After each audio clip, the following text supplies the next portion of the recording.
एक गांव में रजुआ रहता है।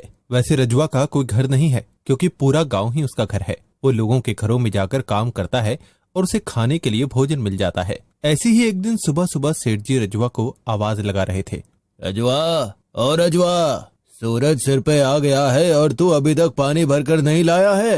हाँ या मालिक, मैं पड़ोस वाले घर में काम करने गया था। मैं तुझे खाने के लिए नहीं देता हूँ क्या, जो तू बाकी सबके घर के काम करने जाता है? नहीं नहीं मालिक, लेकिन मैं पूरे गांव का हूँ, इसीलिए सबके यहाँ जाता हूँ। ठीक है, अब ज्यादा बातें मत बना और जल्दी से जाकर पानी भरकर लेकर आ जा। रजुआ पानी भरने चला गया। तभी उसे रास्ते में महेश मिला।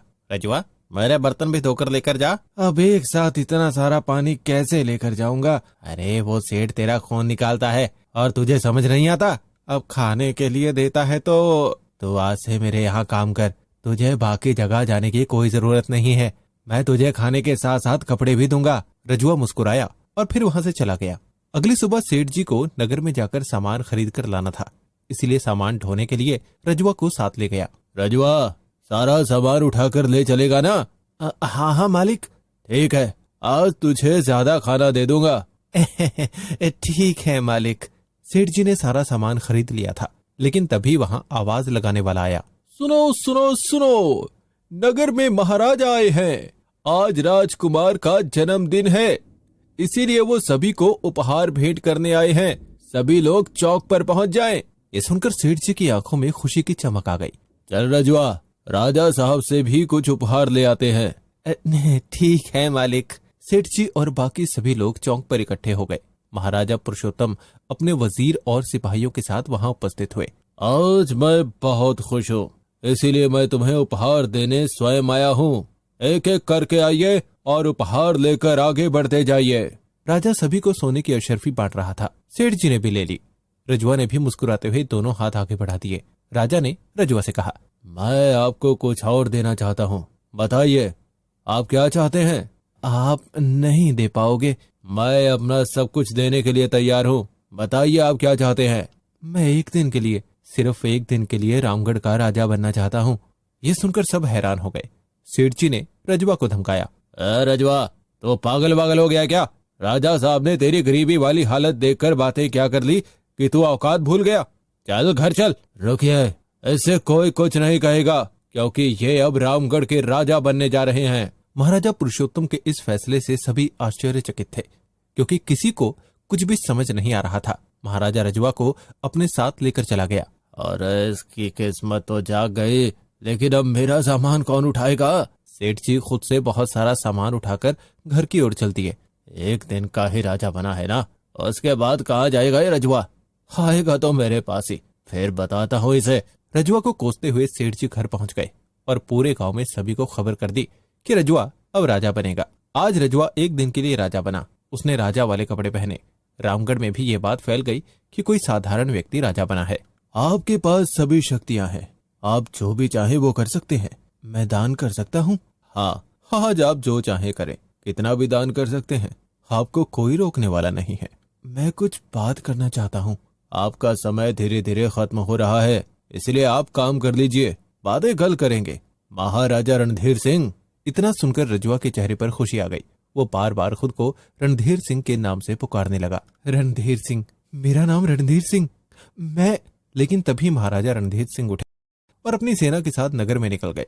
प्रजा ये देखकर हैरान थी, क्योंकि ये कोई साधारण व्यक्ति नहीं, बल्कि महाराजा रणधीर सिंह थे, रामगढ़ के राजा। आज मैं अधिक से अधिक दान करूंगा। महाराजा रणधीर ने सभी लोगों को बहुत सारा धन दान कर दिया। पूरी प्रजा बहुत खुश हुई, इसीलिए सभी लोग महाराजा को देखने के लिए आने लगे। तभी भीड़ में से एक आदमी नीचे गिर गया। महाराजा रणधीर तुरंत अपने रथ से नीचे उतरे और उस आदमी को उठाया। ये देखकर सब हैरान थे। मैं तुम्हें वैद्य के पास ले चलता हूँ। मैं बहुत कृतज्ञ हूँ, लेकिन मैं चला जाऊंगा। सभी लोगों की मदद करके महाराजा रणधीर महल की तरफ चल दिए। शाम हो चुकी थी। आज मुझे बहुत सुकून मिला है। मैं अब राजा तो नहीं रहूंगा, लेकिन आज जो संतोष मेरे मन को हुआ है, जीवन सफल हो गया। महाराजा रणधीर का रथ महल में पहुंच चुका था। पुरुषोत्तम और उसकी धर्मपत्नी भाग्यलक्ष्मी दरवाजे पर खड़े थे। महाराजा रणधीर दरवाजे पर आए तो भाग्यलक्ष्मी की आंखों से आंसू छलक गए। पिताजी। इतना सुनकर रणधीर सिंह की भी आंखें नम हो गई। बेटी। पिताजी, आप कहाँ चले गए थे? हमने आपको बहुत ढूंढा, लेकिन आप हमें कहीं नहीं मिले। मैं अपने विनाश की कहानी सभी को सुनाना चाहता हूँ ताकि सभी को इससे सीख मिल सके। पूरा दरबार लग चुका था। महाराजा रणधीर वापस उस गद्दी पर जाकर बैठ गए। आज मैं सिंहासन पर बैठा हूँ, लेकिन मुझे इसका अभिमान नहीं है। लेकिन आज से 5 साल पहले मुझे इसका बहुत घमंड था, लेकिन वक्त ने मेरा सारा घमंड चकनाचूर कर दिया। महाराजा रणधीर ने अपनी बेटी के लिए स्वयंवर रचाया। बड़े बड़े राज्यों के राजकुमार और राजा वहां उपस्थित हुए। भाग्यलक्ष्मी, मैंने तुम्हारे लिए बहुत धनवान, सुशील और सुंदर राजकुमार बुलाया है। तुम अपने भाग्य का चयन कर सकती हो। जी पिताजी। सभी राजकुमार मुस्कुरा रहे थे, लेकिन सबसे पीछे खड़े हुए एक मामूली से सैनिक पुरुषोत्तम के गले में भाग्यलक्ष्मी ने हार पहना दिया, जिसे देखकर पूरे दरबार में सभी लोग क्रोधित हो गए। मूर्ख, ये क्या किया? एक मामूली से सैनिक को तुमने अपना पति चुन लिया। जी पिताजी। तुम होश में हो? यहाँ ये सब आए हैं और तुमने। महाराजा रणधीर ने अपनी बेटी और पुरुषोत्तम को महल से बेइज्जत करके निकाल दिया, जिसके बाद बाकी राजाओं ने रणधीर को अपना दुश्मन बना लिया। पिताजी, हमारे महल छोड़ने के बाद आपकी ये हालत कैसे हुई? जितने भी राजा स्वयंवर में उपस्थित हुए थे, वो सभी अपने अपमान का बदला लेने के लिए साजिशें कर रहे थे। मैं भी अपने घमंड में चूर था, और पुरुषोत्तम के महल से जाने के बाद मेरा वहां कोई शुभचिंतक भी नहीं बचा था। मैं बिल्कुल अकेला हो गया था। सभी राजाओं ने योजना के तहत रामगढ़ पर आक्रमण कर दिया, लेकिन रामगढ़ की सेना भी भारी राजाओं के साथ मिल चुकी थी, और अब रणधीर सिंह अकेला था। इसीलिए वो भिखारी बनकर महल छोड़ भागा। पिताजी, मुझे इसका बहुत दुख है कि ये सब मेरी वजह से हुआ। नहीं नहीं, ये सब मेरे कर्मों का फल था जो मुझे मिला। महाराज, मैंने आपका बदला बाकी राजाओं से ले लिया और रामगढ़ को उनसे आजाद करा लिया। अब आप रामगढ़ को संभालिए। नहीं नहीं, मैं अब महाराजा नहीं बनना चाहता। मैंने जितने पाप किए थे उसका प्रायश्चित करने के लिए मैं एक दिन के लिए राजा बना था। अब तो मैं लोगों की सेवा करना चाहता हूँ।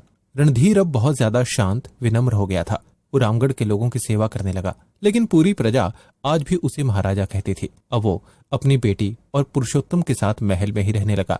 पूरा रामगढ़ खुशी से जीवन यापन करने लगा। कितने बादल उमड़ रहे, लगता है कुछ अनर्थ होने वाला है। दिल बेवजह बैठा जा रहा है। अनिकेत आसमान की तरफ देखता हुआ बड़बड़ाए जा रहा था। उसको इस तरह चिंता में बैठे हुए देखकर उसकी पत्नी दीपा बोली, इतनी चिंता करोगे तो कैसे काम चलेगा? चलो अंदर आ जाओ, लगता है बहुत तेज बारिश आने वाली है। दीपा, पता नहीं क्यों दिल घबरा रहा है। मैं सच कह रहा हूँ, मैंने बल्ली को अपनी आंखों से सरजीत के पेट में चाकू मारते हुए देखा है। उसने बड़ी बेरहमी से सरजीत को मार डाला। दीपा ने अनिकेत के मुंह पर हाथ रखते हुए कहा, श्श, मुंह बंद करो, कुछ मत बोलो। तुमने कुछ नहीं देखा, समझे? आज के बाद ये बात कभी जुबान पर नहीं लाओगे। जानते हो, अगर ये बात बल्ली को पता चल गई तो तुम्हें भी जान से मार डालेगा। वो बहुत खतरनाक आदमी है। लेकिन दीपा, मैं दिल पर इतना बड़ा बोझ लेकर कैसे जी पाऊंगा? सरजीत बहुत नेक बंदा था, भला उस जैसे आदमी को कोई कैसे मार सकता है?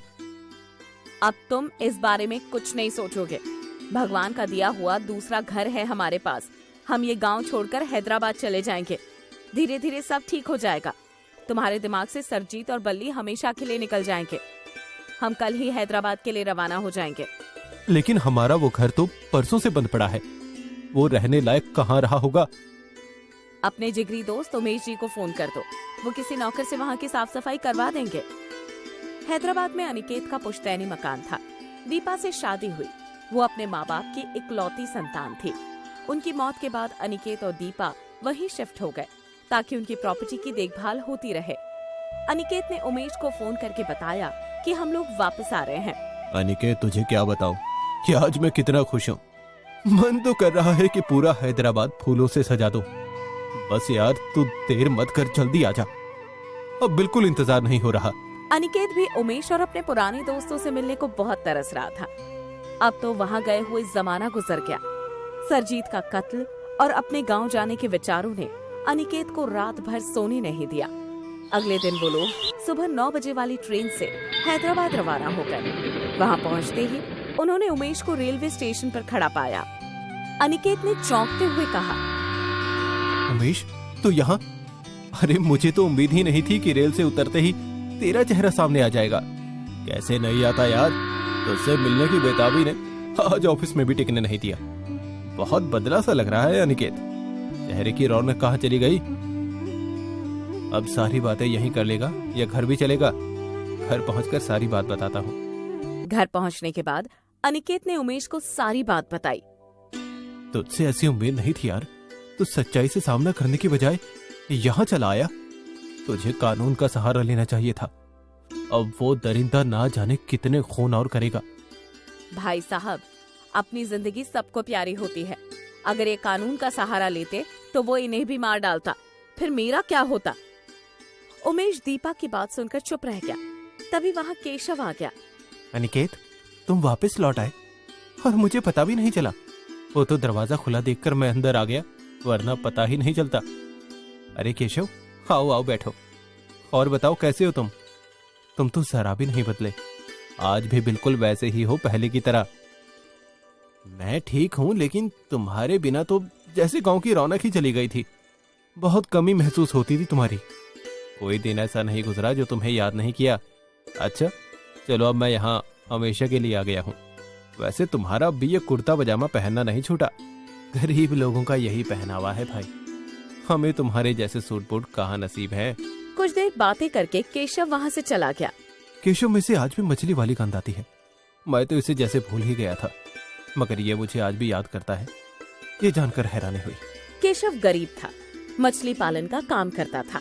उसके दिल में अनिकेत के लिए बहुत प्रेम था, मगर अनिकेत उसकी गरीबी और उसके काम के कारण हमेशा उसे दूरी सी बनाए रखता था।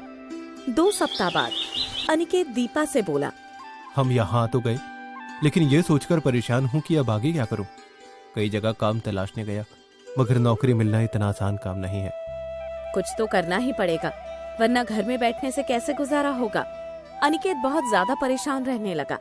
एक तो नौकरी ना मिलने की चिंता, ऊपर से अभी भी अतीत उसको चैन से सोने नहीं देता था। यहाँ तक कि अब नींद अक्सर नींद की गोलियां खाकर ही आती थी। सारी जमा पूंजी खर्च होती जा रही थी। यहाँ तक कि अनिकेत को उमेश से उधार लेना पड़ा। अचानक से दीपा को कुछ शोरगुल सुनाई पड़ा। दीपा अनिकेत से बोली, जरा सुनो तो, बाहर से कुछ आवाजें आ रही हैं। अरे हाँ, आ तो रही है, मैं अभी देखता हूँ। अरे ये उमेश भी कहीं भागे जा रहा है। कुछ देर बाद पता चला कि केशव की तबीयत अचानक से बहुत खराब हो गई है। अनिकेत भी उस तरफ चला गया। कुछ लोग उठाकर केशव को अस्पताल ले गए। अनिकेत ने उमेश से पूछा, क्या हुआ केशव को? पता नहीं, कभी कभी बेहोश हो जाता है। बीमारी का पता नहीं चला। परिवार में कोई देखने वाला है नहीं। सारा जीवन परिवार को समर्पित कर दिया। बहनें ब्याह कर ससुराल चली गई और माँ बाप स्वर्ग से धार गए। जिम्मेदारियों में अपने बारे में कभी सोच ही नहीं पाया बेचारा। बहुत दुख हुआ जानकर कि वो बिल्कुल अकेला है। काश मैं उसकी कुछ मदद कर पाता। मैं तो खुद ही तंगी से गुजर रहा हूँ। उमेश, मेरी मदद कर दे यार। मुझे 10,000 रुपए दे दे, नौकरी मिलते ही लौटा दूंगा। तो जानता है यार कि यहाँ एजुकेशन कितनी महंगी है। अभी बच्चों का एडमिशन कराया है, होते तो जरूर दे देता, लेकिन अब पैसे किस लिए चाहिए? अभी पिछले महीने तो तूने 20,000 लिए थे। अरे वो घर का राशन खत्म हो गया था और तेरी भाभी भी प्रेग्नेंट है, उसकी दवाई आनी थी। चल कोई नहीं, अस्पताल चलते हैं, देखते हैं कि केशव को डॉक्टर क्या बताते हैं। अस्पताल जाकर पता चला कि केशव अब कुछ दिनों का मेहमान है। उसकी दोनों किडनी खराब हो गई है। ये सुनकर उन दोनों को बहुत दुख हुआ। भला इतने भले आदमी के साथ इतना बुरा कैसे हो सकता है? दुखों का कोई अंत नहीं होता। अनिकेत और उमेश जब भी केशव से मिलने जाते थे, उस समय उमेश के हाथ में फल और जूस होते थे और अनिकेत नजर झुकाए हुए खाली हाथ खड़े हो जाता था। अनिकेत का दिल भारी हो गया। वो अस्पताल से आते समय किन्हीं ख्यालों में खोया था कि तभी एक गाड़ी बड़ी रफ्तार से आई और अनिकेत से टकरा गई। अनिकेत तड़पता हुआ खून से लथपथ सड़क पर गिर पड़ा। अनिकेत, अनिकेत उठ, आंखें खोल। अरे है क्या कोई? बचाओ, मेरे दोस्त को वो गाड़ी वाला मारकर चला गया। ऐसे में भला कोई किसी की मदद कहाँ करता है। उमेश जैसे तैसे उसे ऑटो से हॉस्पिटल ले गया। अनिकेत की आंख और नाक से बहुत खून बह गया। तो चिंता मत कर अनिकेत, तुझे कुछ नहीं होगा। तुझे मैं अस्पताल ले आया हूँ। कुछ देर बाद देखिए, पेशेंट का खून बहुत बह चुका है, सिर में भयंकर चोट है। हो सकता है उसकी याददाश्त या आंखों की रोशनी चली जाए। दिमाग काम करना भी बंद कर सकता है। आंखों में लगता है कांच लगा है, जिसकी वजह से आंखों से बहुत खून बह रहा है।